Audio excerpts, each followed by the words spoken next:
วันนี้วันอังคารที่ 6 มกราคม พุทธศักราช 2569 แรม 3 ค่ำเดือนยี่ ปีมะเสง ในปฏิทินจันทรคติครับ ตั้งจิตระลึกถึงพระรัตนตรัย แล้วเริ่มต้นวันด้วยความสงบในใจครับ พร้อมแล้วเชิญสวดทำวัดเช้าร่วมกันครับ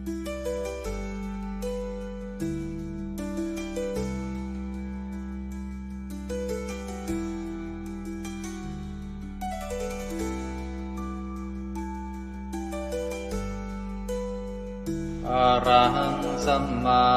สัมพุทโธภควาพุทธังภควันตังอภิวาเทมิสวากขาโตภควตาธัมโมธัมมังนัมสสามิสุปฏิปันโนภะคะวะโตสาวกสังโฆสังฆังนามามิหันธรรมยังพุทธัสสะภะคะวะโตบุปภาคณมะกะรังกะโรมาเสนะโมตัสสะภะคะวะโตอะระหะโตสัมมาสัมพุทธัสสะนะโมตัสสะภะคะวะโตอะระหะโตสัมมาสัมพุทธัสสะนะโมตัสสะภะคะวะโตอะระหะโตสัมมาสัมพุทธัสสะธรรมยังพุทธาภิตุติงกโรมาเสโยสุตถาคโตอะระหังสัมมาสัมพุทโธวิชาจารณะสัมปันโนสุขโตโลกวิทูอนุตตรปุริสธรรมสารถิสัทธาเทวมนุสานังพุทโธภควาโยอิมังโลกังสเทวกังสมารกังสพรหมกังสัสสะมณพรหมณิปชังสเทวมนุสังสยังอาภิญญาสัจจิกตวะปะเวเทสิโยธัมมังเดเสสิอาติกัณญญาณังภะเทกัณญาณังปริโยสานกัณญาณังสัทธังสัพยัญชนะเกวระปริปุณังปริสุทธังพรหมจริยังปกาเสสิตามหังภะคะวันตังอภิปูชยามิตามหังภะคะวันตังศิรสานามามิธรรมยังธัมมาภิตุติงกโรมาเสโยสุสวากขาโตภควตาธัมโมสันทิฏฐิโกอาการิโกเอหิปัสสิโกโอปนัยยิโกปัจจตังเวทิตังโพวินโยหิธัมมังธัมมังอภิปูชยามิธัมมังธัมมังศิรสานามามิ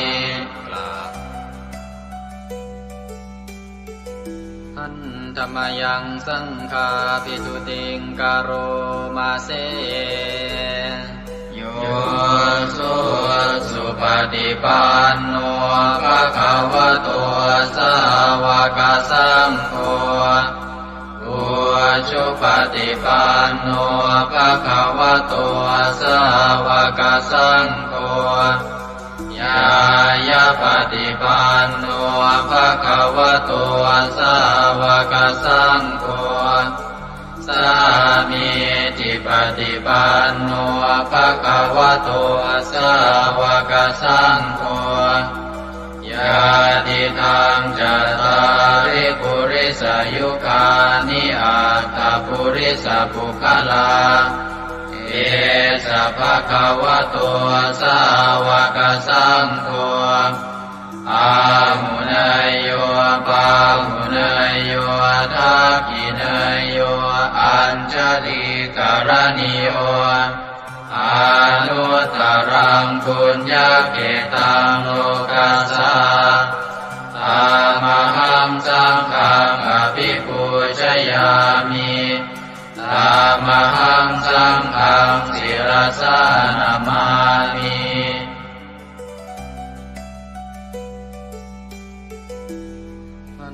ธรรมยังรัตนัตยาปนามคาทายโยเจวะสังเวคาปริจิตนาปาทัญจะปนามาสิพุทโธสุสุโธกรุณามหันนโวโยจันตสุทาภรยานโลจโนโลกัสสะปะปุปกิเลสขาตโกวันธามิพุทธังอหมาทะเรนตังธัมโมปฏิโพวิยตัสสะสัตตุโนโยมะคปะกามตะเพทพินนโกโลกุตโรโยจตทัตถทิปโนวันธามิธัมมังอหมาทะเรนตังสังโฆสุเกตาภยติเกตสัญญิโตโยตินาสันโตสุขตานุโพธโกโลลาภหิโนอริโยสุเมธาโสวันธามิสังฆังอหมาทะเรนตัง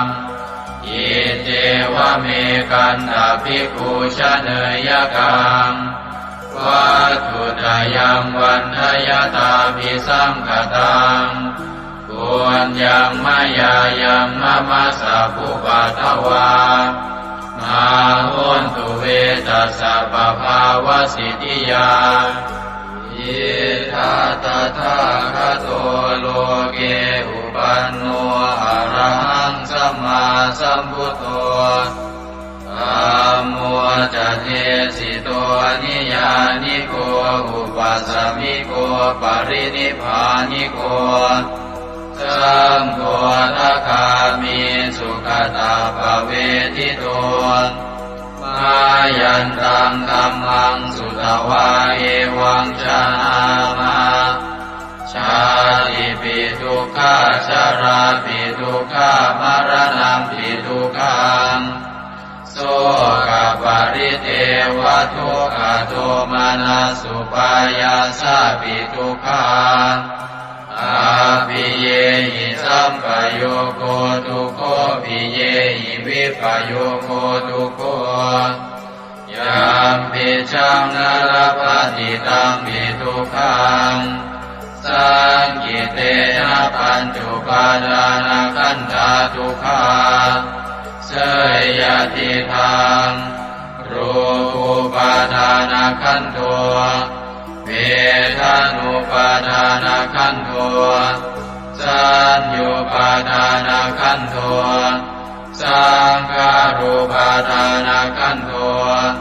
วิญญาณุปาทานขันโทเยสังปริยายา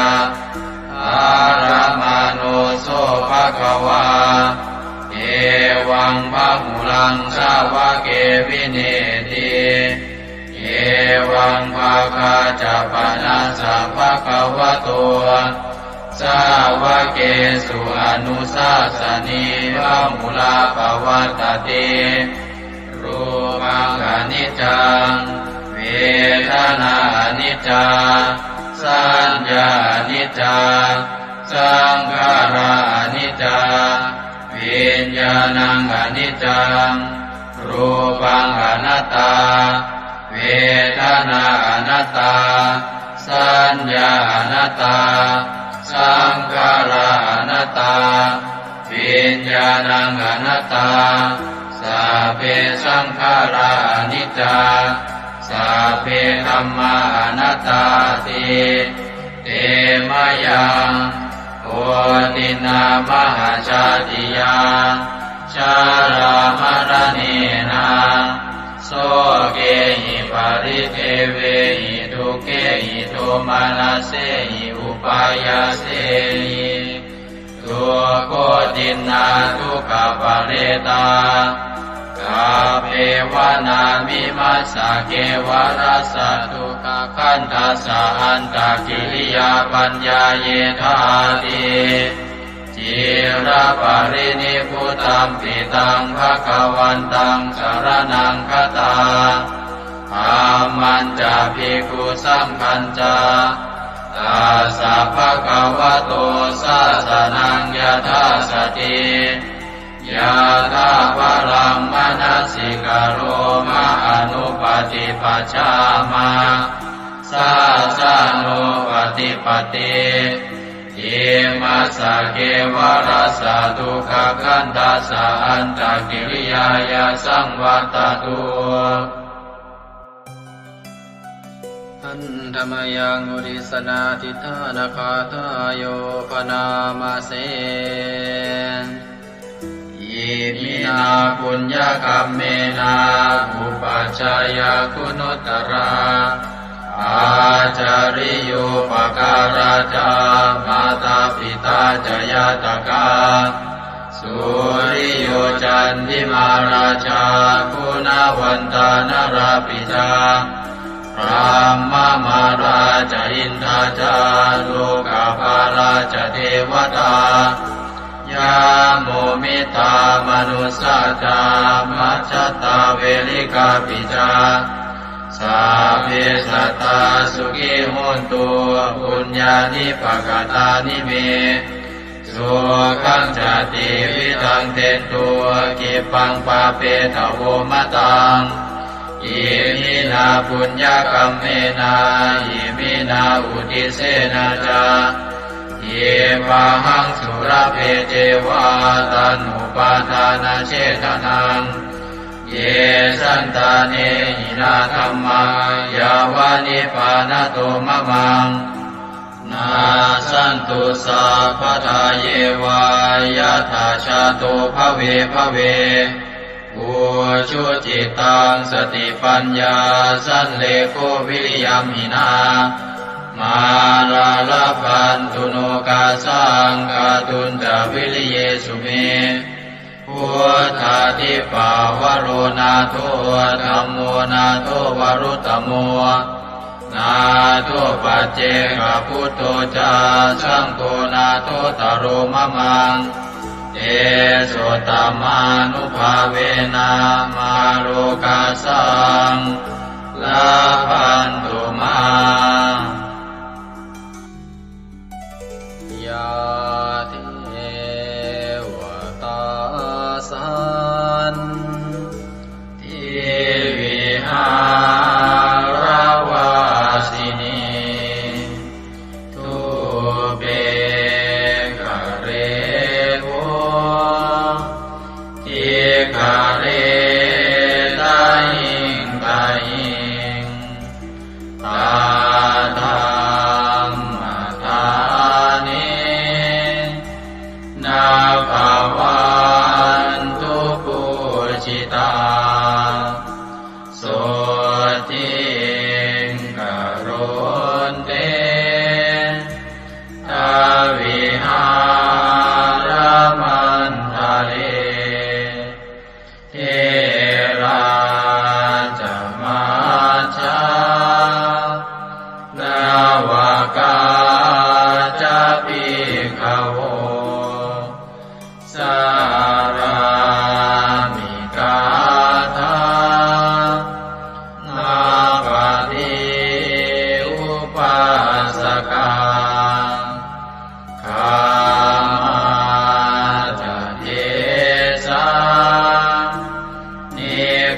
มา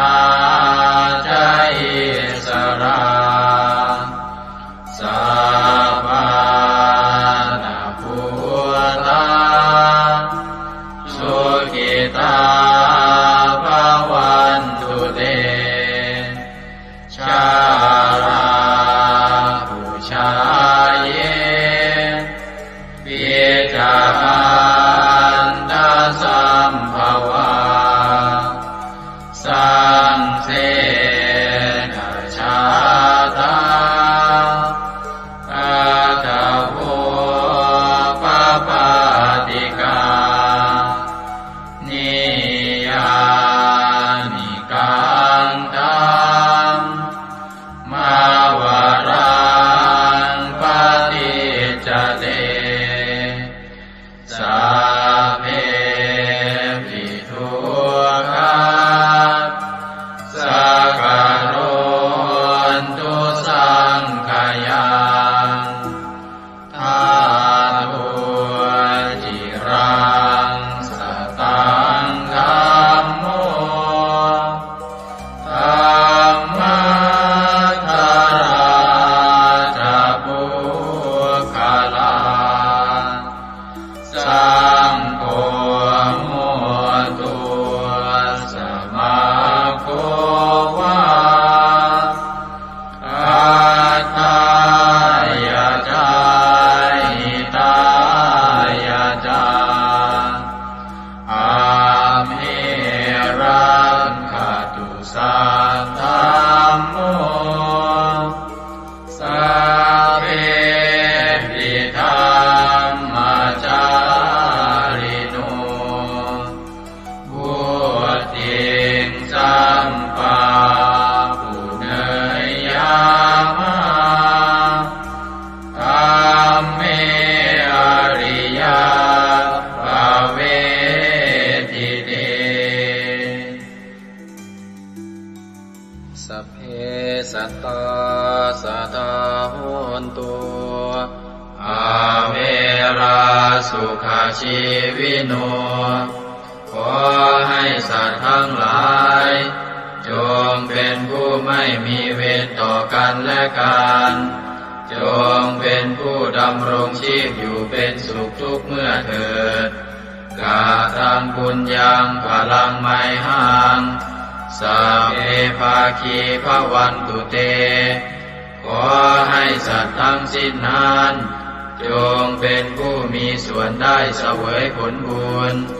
การที่ข้าพเจ้าได้บำเพ็ญแล้วนั้นเถิด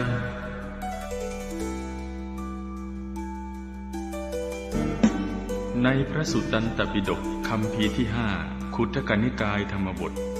ได้เล่าเรื่องสมเด็จพระสัมมาสัมพุทธเจ้าทรงรับสั่งให้พระอานนท์ไปสวดรัตนสูตรช่วยให้เมืองไผ่สาลีพ้นภัยพิบัติทั้ง3ประการอันเกิดจากโรคภัยอมนุษยภัยและเศรษฐกิจเสียหายให้อันตรธานหายไปเราทั้งหลายโปรดตั้งใจประกอบไปด้วยเมตตาความปรารถนาดีต่อสรรพสัตว์ทั้งหลายแล้วระลึกถึงคุณพระศรีรัตนตรัยคือคุณพระพุทธเจ้าคุณพระธรรมและคุณพระสงฆ์ว่าเป็นที่พึ่งที่เคารพที่นับถือ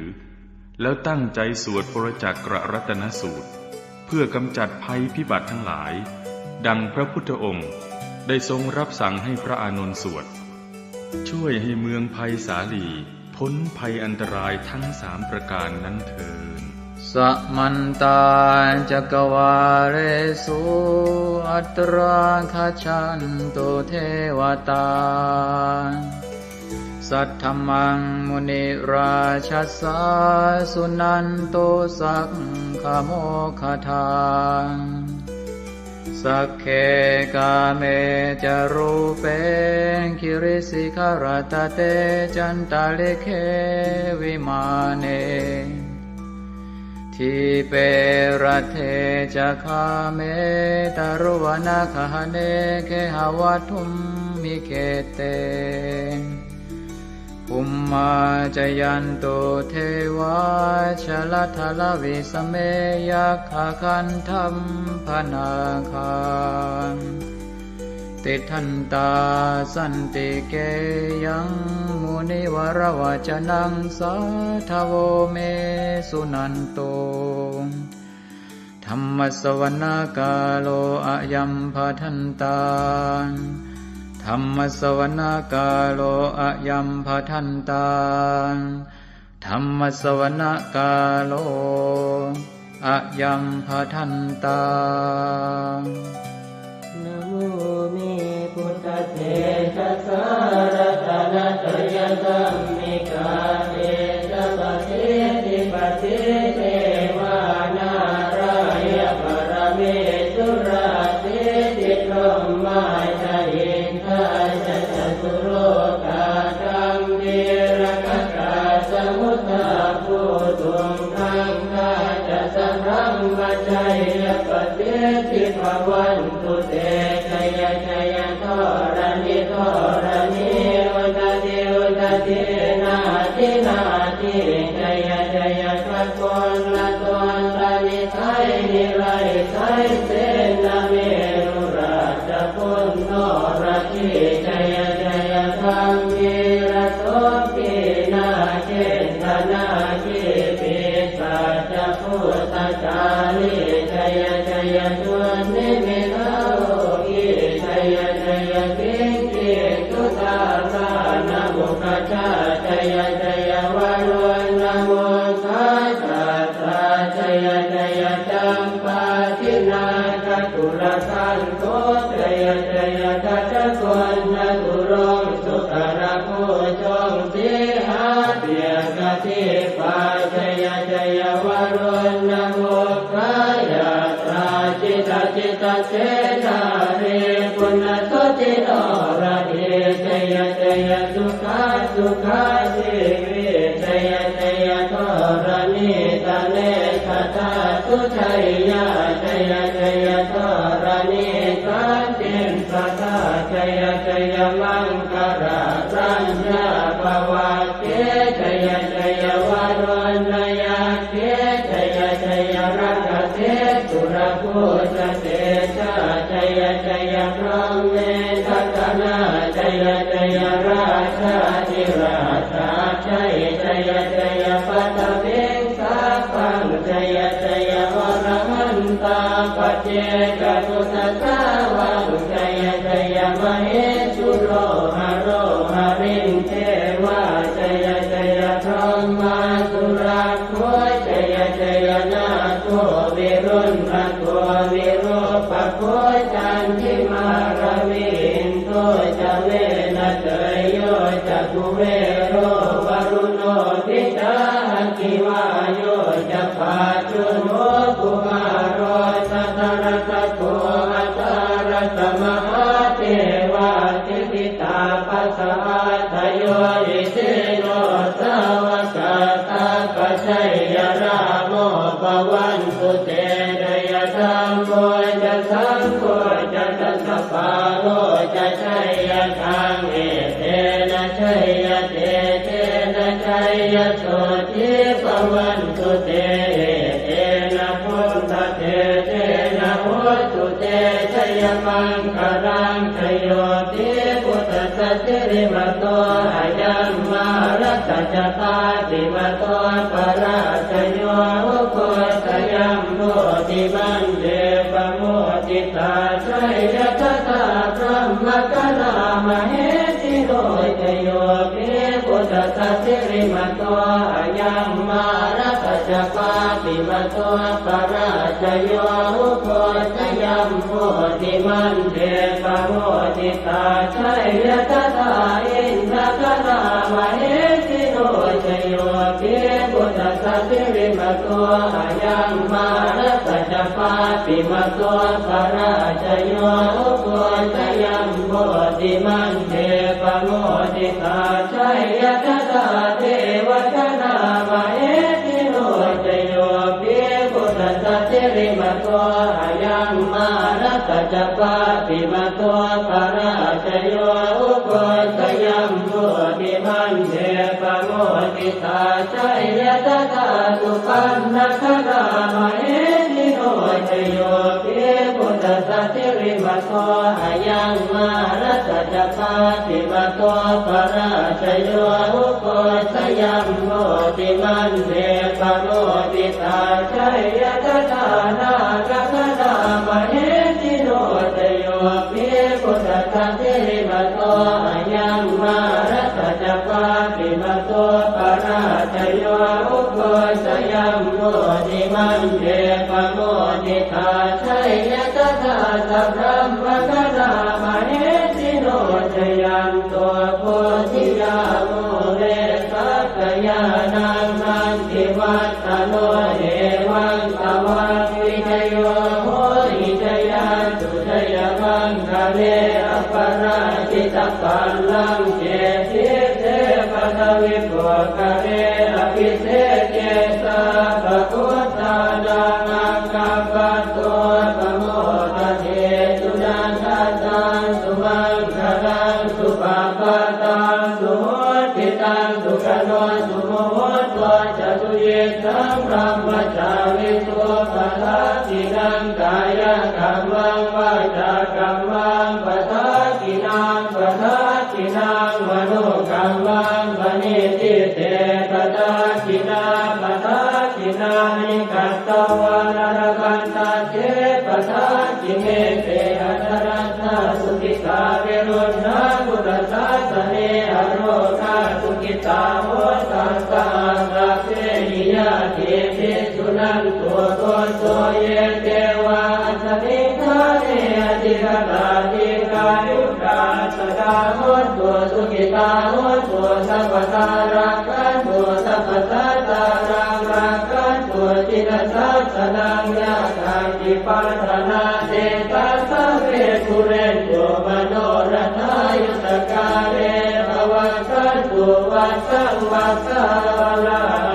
โรคาจุปัตถวาเตทานิวาเรนโยจัสสะปตากายสุขังเกติสุขังวรันตุยัสสะ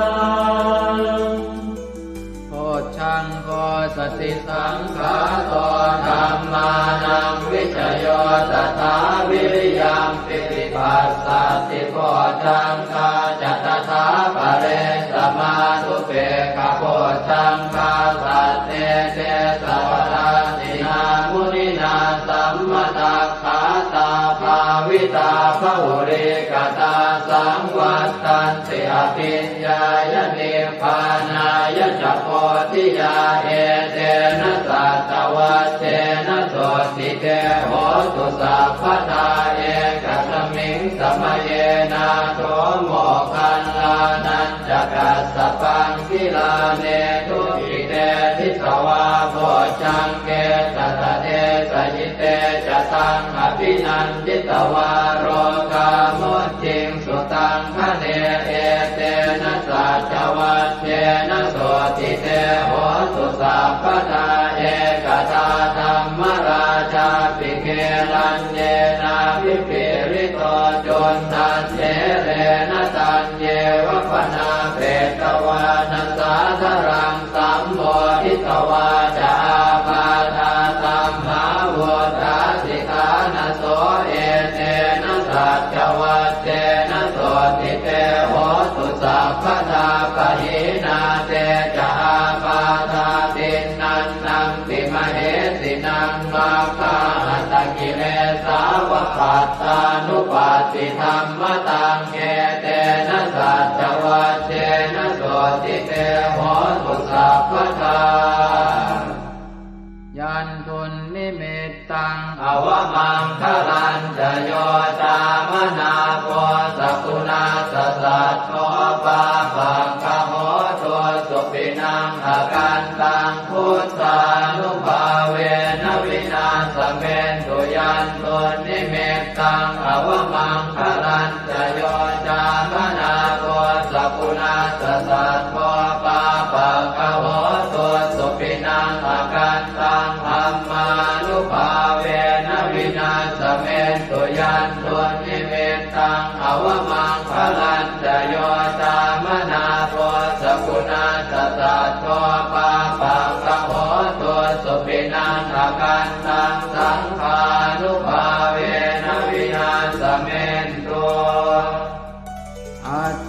ญหิสวิสโยธัมโมโลเกอนุตตโรสัพพสัตตอิทัฏฐายตังภวังคันธาอิเทวเตปริวัชเชราชทันเทอมนุสเสหิภาวะเกปยาเกนาเกวิเศษโมเตอาการมรเนนวาสัพพสมามรณามุตโตตเปตวากาลมาริตันตัสเสวะอานุภาเวนะโหตุเทวสุขิสตาสุตสีลังสมาทายธัมมังสุจริตังจเรตัสเสวะอานุภาเวนะโหตุเทวสุขิสตาเลกิตังติติตังโพจังทารนังวาจนังครุงปะเรสังเทสนังสุตวาทัสสะอายุปวัฏฏติเอวัมเมสุตังเอกังสมยังภควาภาลานติยังวิหารติสิปตเนมิกทายเยตัสสรโคภควาปัญจวัคคีย์เยภิกขุอามันเตติเทวเมภิกขเวหันตาปัปปจิเตนะเสวิตัพพายโยดายังคาเมสุขามนุปันติกานุโยโภหิโนธัมโมโพธุตติโกอนัริโยอนัตถสันติโตโยจายังอัตตกิลมัฏฐานุโยโคตุโกอนัริโยอนัตถสันติโตเอเตเตภิกขเวอุโภอันเตอนุธัมมมัชฌิมาปฏิปทาตถาคเตนะอภิสัมพุทธาจักขุกรณีญาณกรณีอุปสมายะอภิญญายะสัมโพธายะนิพพานายะสังวัตติกตมาจัสสะภิกขเวมัชฌิมาปฏิปทาตถาคเตนะอภิสัมพุทธาจักขุกรณีญาณกรณีอุปสมายะอภิญญายะสัมโพ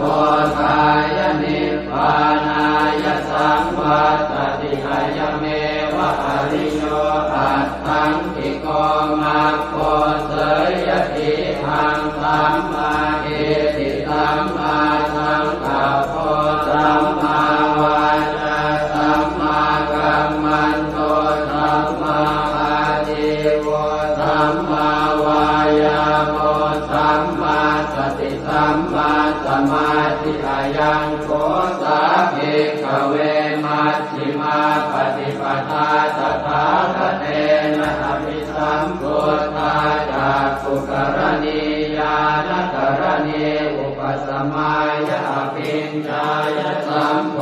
ธายะนิพพานายะสังวัตติทังโสปนภิกขเว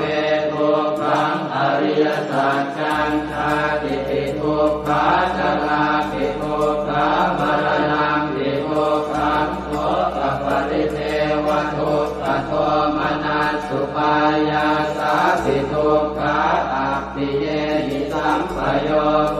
ทุกขปิเยหิวิปปโยโคทุกข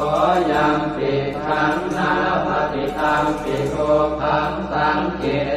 นะปัจจุบันลานังขันธาทุกขาอิทังโคปนภิกขเวทุกขสมุทัยโยอริยสัจจังญายังตัณหาโปโนภวิกานันติราคะปัตตาตัตตะระอัตตราภินันติเนเสยติทังกามตัณหาภวตัณหาวิภวตัณหาอิทังโคปนภิกขเวทุกขนิโรธอริยสัจจังโยตัสสะเยวตัณหายะเสสวิราคะนิโรธจาโคปฏิจิตาโคมุติ ปิอนาลโยอิทังโขปนภิกขเวทุกขนิโรธคามินีปฏิปทาอริยสัจจังอายันเมวะอริโยอาทังกิโยมาโกเสยทิทังสัมมาทิฏฐิสัมมาสังกัปโปสัมมาวาจาสัมมากัมมันโต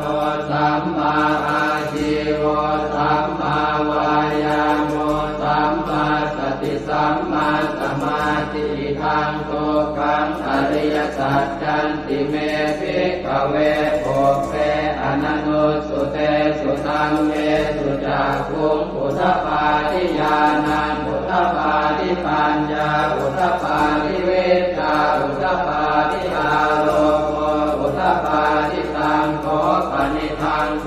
กังอริยสัจจังปริโยยันติเมภิกขเวโภเปอนันโนสุเตสุธัมเมสุจักขุงอุทธปาทิญาณังอุทธปาทิปัญญาอุทธปาทิเวชชาอุทธปาทิอาโลโกอุทธปาทิตังโขปนิทังโกกังอริยสัจจังปริญญาตันติเมภิกขเวโภเปอนันโนสุเตสุธัมเมสุจักขุงอุทธปาทิญาณังอุทธปาทิปัญญาอุทธปาทิเวชชาอุทธปาทิอาโลโกอุทธปาทิทังโกปัสสมุปโยอริยสัจจันติเมภิกขเวโภเปอนันโนสุเตสุธัมเมสุจักขุงอุทธปาทิญาณังอุทธปาทิปัญญาอุทธปาทิเวชชาอุทธปาทิอาโลโกอุทธปาทิตังโขปนิทังทุกขสมุทัยโยอริยสัจจังปหาตาทิเมภิกขเวโภเปอนันโนสุเตสุธัมเมสุจักขุงอุทธปาทิญาณังอุทธปาทิปัญญาอุทธปาทิเวชชาอุทธปาทิอาโลโกอุทธปาทิตังโขปนิทังทุกขสมุทัยโยอริยสัจจังปณินันติเมภิกขเวโภเปอนันโนสุเตสุธัมเมสุจักขุงอุทธปาทิญาณังอุทธปาทิปัญญาอุทธปาทิเวชชาอุทธปาทิอาโลโกอุทธปาทิทังทุกขนิโรโธอริยสัจจันติเมภิกขเวโภเปอนันโนสุเตสุธัมเมสุจักขุงอุทธปาทิญาณังอุทธปาทิปัญญาอุทธปาทิเวชชาอุทธปาทิอาโลโกอุทธปาทิตังโขปนิทังทุกข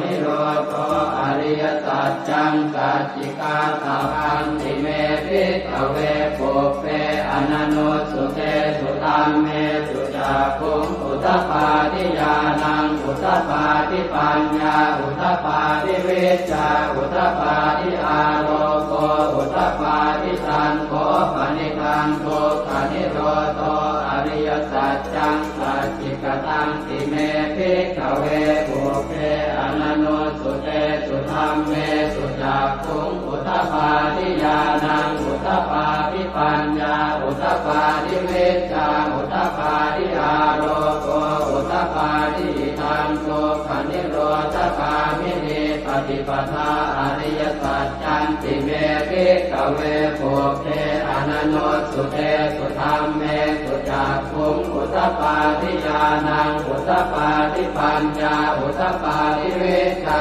อุทธปาทิอาโลโกอุทธปาทิตังโขปนิทังทุกขนิโรธคามินีปฏิปทาอริยสัจจังภาเวตพันติเมภิกขเวโภเปอนันโนสุเตสุธัมเมสุจักขุงอุทธปาทิญาณังอุทธปาทิปัญญาอุทธปาทิเวชชาอุทธปาทิอาโลโกอุทธปาทิตังโขปนิทังทุกขนิโรธคามินีปฏิปทาอริยสัจจังภาวิทันติเมภิกขเวโภเปอนันโนสุเตสุธัมเมสุจักขุงอุทธปาทิญาณังอุทธปาทิปัญญาอุทธปาทิเวชชาอุทธปาทิอาโลโกอุทธปาทิชาวคีวา วังจะเมภิกขเวอิเมสุจตุสุอริยสัจเจสุเอวันติปริวัตตังภ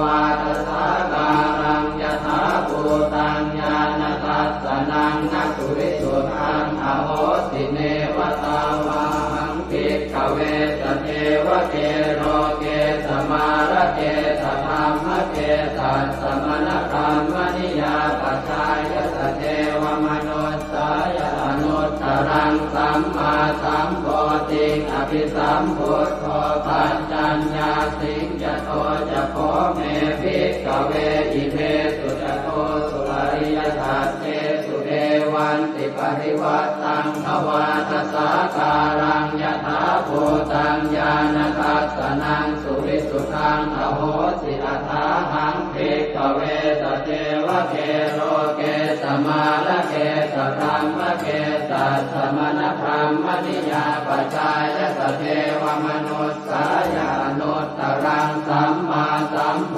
ธิอภิสัมพุทโธปัญจัญญาสิงญาณัญจปนเมทัสสนังอุตตปาทิอโภคาเมวิมุตติอายันติมาคาตินาติทานิปุนาภโวติธรรมโวจะภควาอัตถมานาปัญจวัคคียาภิกขุภควโตภาสิตังอภินันตุอิมัสสมิงจะเวยากรณัสสมิงปัญญมาเนอายสมโตโกนทัญญาสวิรจังวิอมลังธรรมจักขุงพุทธปาทิยังเกณฑ์จิตสมุทัยธรรมังสัพพันตังนิโรธธรรมันติภวัตติเตจะภควตาธรรมจักเกภูมาเทวาสัตตมนุสสาเวสุงเอตัมภควตาภาลานติยังอิสิปตเนมิกทาเยอนุตตรังธรรมจักกังปวัตติตังอัปปติวัตติยังสัมมเนนวาพรหมเนนวาเทเวนวามาเรนวาพรหมุนาวาเกณทิวาโลกัสมินติภูมานังเทวานังสัตตังสุตวาจาตุมมหาราชิกาเทวาสัตตมนุสสาเวสุงจาตุมมหาราชิกานังเทวานังสัตตังสุตวาตาวติงสาเทวาสัตตมนุสสาเวสุงตาวติงสานังเทวานังสัตตังสุตวายามาเทวาสัตตมนุสสาเวสุงยามานังเทวานังสัตตังสุตวาตุสิตาเทวาสัตตมนุสสาเวสุงตุสิตานังเทวานังสัตตังสุตวานิมมา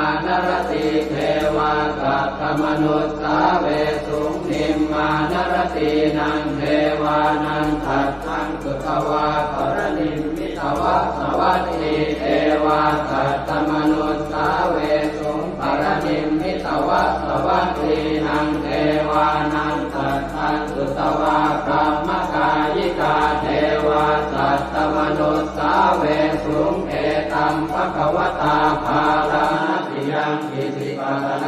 มิกทาเยอนุตตรังธรรมจักขังภวัตติตังอัปปติวัตติยังสัมมเนนวาพรหมเนนวาเทเวนวามาเรนวาพรหมุนาวาเกณทิวาโลกัสมินติอิติหะเตนะคะเนนะเตนะโมหุตเตนะยาวะพรหมโลกาสัตโตอโภคันติอายัญจะทัสสะหันติโลกธาตุสังกัปปิสัมปะกัปปิสัมภเวทิอัปปมาโนจะโอราโลโอปาโสโลเกปาสุลโหสิอติกัมเมวะเทวานังเทวานุภาวังอัตถโขภควาอุทานังอุทาเนติอัญญาสิวัตโพโกนทัญโยอัญญาสิวัตโพโกนทัญโยติติทังอายสมโตโกนทัญญาสอัญญาโกนทัญโยตเววนามังอาโหสิยานิทัพโพตานิสมาคตานิโภมานิวายานิวาอันต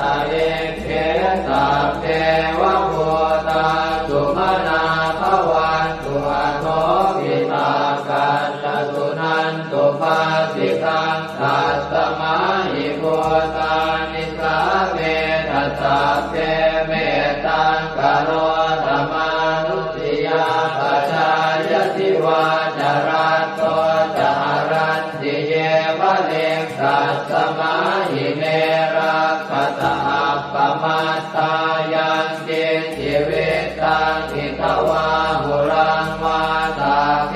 สุวายังรัตนังปณิตังนโนสมังอาจิกถาคเตนะอิทังปิพุทเทรัตนังปณิตังเอเตนะสัจเจนะสุวัตติโหสุขยังวิราคังอมตังปณิตังยตาจักขาสักขยามิสมาหิโตนะเตนะธรรมเมนะสมาธิจิตติตังปิตังเมรัตนังปณิตังเอเตนะสัจเจนะสุวัตติโหสุยัมพุทธเตโสปริวันนะเยสุติงกมาธิมานันตริกัญญมาหุสมาธินาเตนะสโมนะเวสติธัมปิธัมเมรัตนังปณิตังเอเตนะสัจเจนะสุวัตติโหสุเยปุคลาอัตถสัตตังปัสสัทธาจัตตาริเอตานิยุคานิโหติเตนะกินายาสุขตาสัสสาวกาเอเตสุตินนานิมหาภลานิอิทัมปิสังเขรัตนังปณิตังเอเตนะสัจเจนะสุวัตติโหสุเยสุปโยตามนัสสาทันเนนะเนกามิโนโคสมัสสะสนังมิเตปฏิปัตตาอมตังวิคัยหนาตามุขานิพุติงโกจมานาทิธัมปิสังเกรัตนังปณิตังเอเตนะสัจเจนะสุวัตติโหสุยตินตะกิโลปัตวิงสิโตติยาจโตปิวาเตปิอสัมปะกัมปิโยตถุปมังสัพพุริสังวทามิโยอริยสัจจานิอเวจปัสสติธัมปิสังเขรัตนังปณิตังเอเตนะสัจเจนะสุวัตติโหสุเยอริยสัจจานิวิภาวยันติคัมภีรปัญเจนะสุเตสิตานิกิจจาภิเตโหติพุทธปมัตตานะเตภวังอัตถมมาทิยันติธัมปิสังเขรัตนังปณิตังเอเตนะสัจเจนะสุวัตติโหสุสหาวาสทัสสนสัมปทายตยาสุธรรมาชหิตาภวันติสักกายจิตติวิจิติจิตัญจศีลปะทังวาปิยนัสสิกินสิจตุหปาเยหิจเวปโมตโตจะจาวิธานานิอาภาโภกาตุงอิทังปิสังเขรัตนังปณิตังเอเตนะสัจเจนะสุวัตติโหสุกินจาปิโสกัมมังกโรติปาปะกังกายเยนะวาจายุตเจนะสาวาอภาโคโสทัสสะปฏิจจทายะอภาปตาเจตปทัสสะโอตาอิทังปิสังเขรัตนังปณิตังเอเตนะสัจเจนะสุวัตติโหสุวนาปะโพเกยตาโกสิตาเกกิมหานามาเสปัตมาสมิงกิมเหตโกปะมังธัมมวรังอเดสยินิพพานคามิงปรมังหิตายะหิธัมปิพุทเทรัตนังปณิตังเอเตนะสัจเจนะสุวัตติโหสุวโรวรัญโยวรโตวราหะโรอนุตตโรธัมมวรังอเดสยิธัมปิพุทเทรัตนังปณิตังเอเตนะสัจเจนะสุวัตติโหสุขีนังปุรานังนวังนาจิสัมภวังวิรัตติตายติเกภวัสมิงเต ทิจาอวิรุณนิฉันทาเนพันติจิรายถายังปฏิโพธิทังปิสังเกรัตนังปณิตังเอเตนะสัจเจนะสุวัตติโหตุญาณิทัพโพธานิสมาคตานิพรหมานิวายานิวะอันตะเลเขตถาคตังเทวมนุสสโพธิตังพุทธังนามัสสามสุวัตติโหตุญาณิทัพโพธานิสมาคตานิพรหมานิวายานิวะอันตะเลเขตถาคตังเทวมนุสสโพธิตังธัมมังนามัสสามสุวัตติโหตุญาณิทัพโพธานิสมาคตานิพรหมานิวายานิวะอันตะเลเขตถาคตังเทวมนุสสโพธิตังสังฆังนามัสสามสุวัตติโหตุกรณียมัตถกุสเลนะยันตังขันตังคาทังอภิสเมตสัพโพอุโชตสุโชตสุวโชตสมุตุอนัตติมานิสันโตสะโกตสุภโรตอัปปกิจโตตสันละหุกโวติสันติทริโยจนิกโคตอัปปคาโคกุเลสุอนันุเกโตนัตโกตังสมาจเรกินติเยนะวินโยภะเรอุปวัตเตยงสุขิโนวะเกมิโนโหตุสัพเพสัตตาภวันตุสุขิตาตาเยเกจิปานะโหตาจิตตสาวาทาวราวาอนวเสสาธิกาวาเยมหันตาวามัชฌิมารัสสกาอนุกัตุราเทขาวาเยจะเทขาเยจะโทเรวสันติอวิโทเรภูตาวาสัมภเวติวาตาเพสัตตาภวันตุสุขิตาตานะปโรปรังนิโกเพตนาติมันเยตกาตตินังกินติพยาโรสนาปฏิฆาสัญญาณายมัญญาสะโตขเมเฉยมาตายฐานิยังโพธังอายุสาเอกโพธมนุราเขเอวังติสาภโวเตสุมาณสัมภาวะเยอปริมาณังเวตันตสาภโรกัสมิงมาณสัมภาวะเยอปริมาณังโพธังอโทจติริยัญจะสัมปาทังอเวรังอัสสปัตตังเดทันจรังนิสินโนวาสยาโนมายาวตัสสวิคตมิตโตเอตังสติงอธิเสยพัมมะเมตังวิหารังอิทมาหุเดตินจานุปคัมมสีลวาทัสสเนนะสัมปันโนกาเมสุวินัยเกทังนะหิจาตุปัปปะเสยยังกุณเรติเอวังเมสุตังเอกังสมยังภควาสาวาทิยังวิหารติเชตวเนอนาถปินทิกาสอาราเมตัตตระโคภควาภิกขุอามันเตสิภิกขวติปทังเตติเตภิกขุภควโตปัจจัสโสสุงภควาเอตถาวจะพุทธภูปังภิกขเวเทวาสุรสังฆาโมสมุอัมยุนโมอโหสิอัตถโพภิกขเวสัพโพเทวานามินโทเทเวตาวติงเสอามันเตติสเต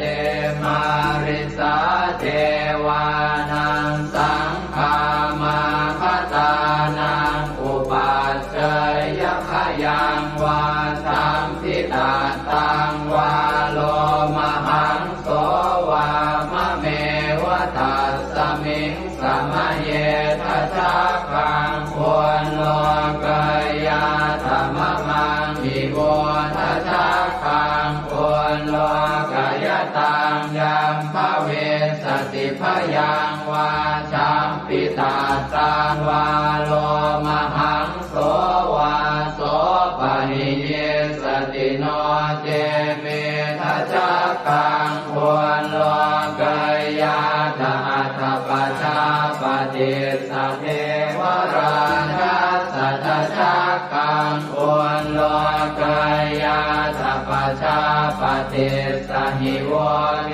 วราชาสัทธาคังควรโลกายตังยัมภเวสติพยังวาชัมปิตาตังวาโลมหังโสวาโสปะหิเยสติโนเจปัจจาปฏิสเทวราชาสัทธาคังควรโลกายาธาตวโรนัสสเทวราชาสัทธาคังควรโลกายาธาวโรนัสสหิโวเทวราชาสัทธาคังควรโลกายตังยัมภเวสติพยังวาชัมปิตาตังวาโลมหังโสวาโสปะหิเยสติโนเจวโรนัสสเทวราชาสัทธาคังควรโลกายาธาตอิสานาสเทวราชาสัทธาคังควรโลกายาธาอิสานาสหิโมเทวราชาสัทธาคังควรโลกายตังยัมภเวสติพยังวาชัมปิตาตังวาโลมหังโสวาโสปะหิเยสติติตังโอปะนาภิกขเวสักกัสสวะเจวะนามินทาสัทธาคังควรโลกายตังปัจจาปฏิสวะเทวราชาสัทธาคังควรโลกายตังวโรนัสสวะเทวราชาสัทธาคังควรโลกายตังอิสานาสวะเทวราชาสัทธาคังควรโลกายตังยัมภเวสติพยังวาชัมปิตาตังวาโลมหังโสวาโสปะหิเยทาปิโนปิปะหิเยหังกิสเนตุสักโคหิภิกขเวเทวานามินโทอเวตาราโมอเวตาโทโสอเวตาโมโหปิรุนาภิอุตตราสิปะลาเยติอาหันจะโพภิกขเวเอวังวะทามิสเจตุมหากังเภิกขเวอารัญญปตานังวาโลภโมลภตานังวาสุญญาภารคตานังวาอุปัชฌยพยังวาชัมปิตาตังวาโลมหังโสวามะเมวตัสสมิงสมะเยอนุสรยาอิติปิโสภะคะวาอะระหังสัมมาสัมพุทโธวิชาจารณะสัมปันโนสุขโตโรภวิโตอนุตตรบุริสธรรมสารพิสัทธาเดวมนุสานังพุทโธภะคะวาติมะมังมิโวภิกขเวอนุสรตังยัมภเวสติพยังวาชัมปิตาตังวาโลมหังโสวาโสปะหิเยสติโนเจมังอนุสรยาธาธรรมังอนุสรยาธสวาคาโตภะคะวตาธัม สันติติโกอาการิโกเอหิปัสสิโกโอปนัยโกปัจจตังเวทิตาโกเวนโยหิติธัมมังนิโวภิกขเวอนุสรตังยัมภเวสติพยังวาสัมปิตาตังวาโรมหังโสวาโสปะหิสติโนเตธัมมังอนุสรยาตะตังขังอนุสรยาตสุปฏิปันโนภะคะวะโตสาวกสังโฆพุทธุปฏิปันโนภะคะวะโตสาวกสังโฆญาญาปฏิปันโนภะคะวะโตสาวกสังโฆสามีจิปฏิปันโนภะคะวะโตสาวกสังโฆยะติทานจัตตาริปุริสายุคานิอัตถปุริสปุคลาเอตภะคะวะโตสาวกสังโฆอาหุนายโยปาหุนายโยทักขินายโยอัญชริกรณิโยอนุตตรังปุญญเขตังโลกัสสติสังฆังนิโวภิกขเวอนุสรตังยัมภเวสติพยังวาสัมปิตาตังวาโลมหังโสวาโสปะหิสติตังกิสสะเหตุตถาคตหิภิกขเวอรหังสัมมาสัมพุทโธเวตราโอเวตโตโสเวตโมโหอภิโรอาชัมเทอนุสราเสอปาราเยติธรรมโวจะภาควาอิตังวัตตวานสุภโสยะถาอารังเอตถาวจะสัทธาอารัญเยโรกโมเรวาสุญญาคาเรวะภิกขวะอนุสเรตสัมโพธังพยังตุมหากโนติยาโนเทพุทธังสรยาชโลกเจตังสราสพังอาธรรมังสรยาธนิยานิกังสุเทจิตังโนเจธัมมังสรยาธนิยานิกังสุเทจิตังอัตถสังฆังสรยาธปุญญเขตังอนุสรังเอวังพุทธังสรันตานังธัมมังสังฆังจะภิกขวะพยังวาสัมภิสาตังวาโลมหังโสรหิสติเตเวปัสเสสนมาตุจักขุมาตาสสิเรมโตสิกิสปินามาตุสัพพะโพธานุกัมปิโนเวสะโพธนามาตุนะหาตกาสัตตปัสสิโนนามาตุกะปุสันทัสสมานเสนาปมาทิโนโพนาคมนาสนามาตุพระมนาสวุสีมโตกาสปัสสนามาตุเวปโมตัสสะสัพพะเทอังเกรสัสสนามาตุสักกายโพตัสสะติเรมโตโยอิมังธัมมะมะเทเสสิสัพพะทุกขาปโนทนังเยจาภิเนพุทธาโรเกยถาภูตังวิปัสสิสุงเตชนะอภิสุนามหันตาเวตัสสารธาอิตังเท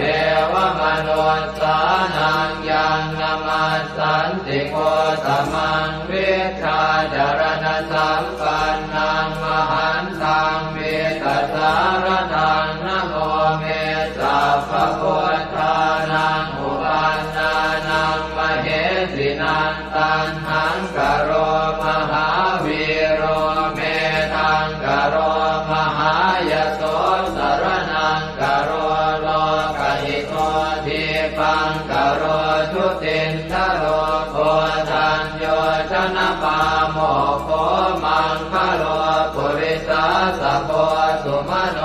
สุมโนติโรเรวะโตรติวัตโนโสภิโตคุณสัมปันโนอโนมัสสิชโนตโมปัทุโมโลกปัจโจโตนารโตวรสารถิปัทุโมตโรสัตตสารโรสุเมโตอัปปติโกภโลสุชาโตสัพพโลกาโคปิยทัสสินาราสโมอัตถทัสสิการุณิโกธรรมทัสสิสมโมนุโตเสทัสโตอัสสโมโลเกติโสจวัฏตังวโรกุโสจวรโตพุทโธวิปัสสิจานุปโมสิกิสัพพหิโตสัทธาเวสสุสุขทายโกกัปปุสันโตสัตวาโหโกนาคมโนลนันจโมกัสสโปสิริสัมปันโนโพตโมสักขยมุงขโวเอเตจันเยจะสัมโพ